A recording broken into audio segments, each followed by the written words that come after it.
Israel और Hamas के बीच संघर्ष जारी है। आशंका जताई जा रही है कि इसराइल गजा पर ज़मीनी हमले कर सकता है और इसी वजह से कई फ़लस्तीनी नागरिक गजा पट्टी से सुरक्षित बच निकलने के लिए रफ़ाह क्रॉसिंग पहुंच रही है।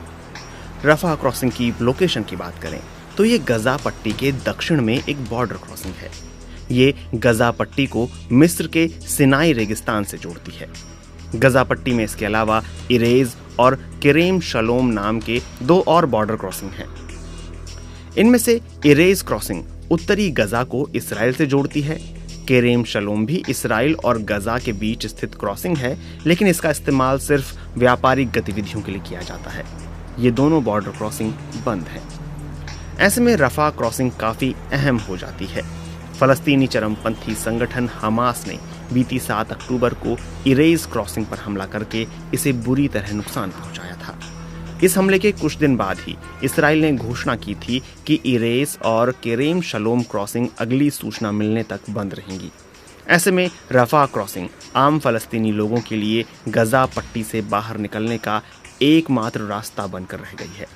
गजा पट्टी में मानवीय मदद पहुंचाने की जुगत लगा रही अंतर्राष्ट्रीय एजेंसियां भी अपने ट्रकों को इसी क्रॉसिंग के जरिए गजा के अंदर ले जा सकती हैं।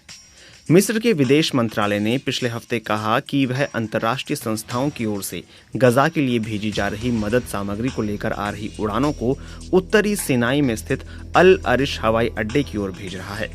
ऐसे में गजा पट्टी में ईंधन और मदद सामग्री पहुंचाने के लिए दर्जनों ट्रक रफ़ाह क्रॉसिंग के बाहर कतार में खड़े हैं।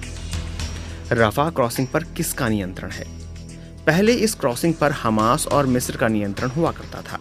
इस क्रॉसिंग से आने जाने पर भी मिस्र और हमास ही नियंत्रण किया करते थे, लेकिन इसराइल की ओर से ताबड़तोड़ बमबारी के बाद रफ़ाह क्रॉसिंग पर कामकाज बंद हो गया है।